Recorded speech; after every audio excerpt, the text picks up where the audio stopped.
We just want to share a couple tips to help you be even more successful with your 9mm MagPump loader. After you get your retainer in, after you've followed the other directions, we would recommend that you start with just a handful of rounds, say maybe 10. That way you can see how the machine operates, everything. You can manage anything if it happens. You can figure it out and go forward smoothly. So just start with 10 rounds. You'll be able to visually see them come down the channel here.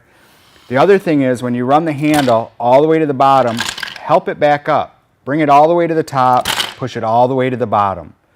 All the way up where you can feel it stop, all the way to the bottom. That last little push at the bottom seats the round in the back of the magazine and keeps the rounds from tipping at the very front of the magazine. So you have to push it all the way down and all the way up. That all the way up motion resets everything, helps the rounds find their way all the way down like they need to. The other thing is, just like anything to do with guns or ammunition, after you run a couple thousand rounds through this, we spray some dry lube inside the hopper when we assemble them. Right here at the very top, you'll see an agitator, and right here at the very bottom, you'll see a little opening. You just put a little dry lube in there. Sometimes I've even taken a dry lube swab and run it down the channel a little bit, and you will be able to see where the ammunition and the debris, the things that ammunition normally does, build up inside the mag pump. The other thing is, if the mag pump stops working, something has happened. It's not bad, it's not critical. Sometimes if you don't have the magazine all the way seated, you can get a round down inside of here and it'll feel like it's locked completely up. So you can look inside and see if there's a round down like I have right now.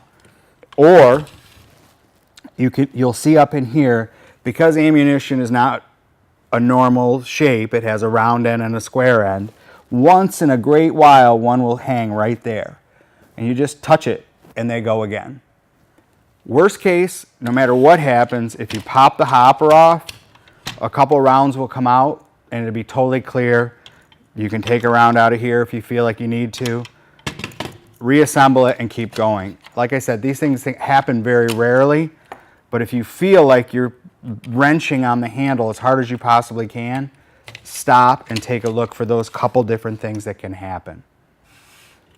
The last tip that we have is we found with Glock magazines where they have the window or the clear ones, it's kind of a good idea to watch what you're doing, because we found on the 10 round Glocks we can get 11 rounds and that last one will feel really, really stiff.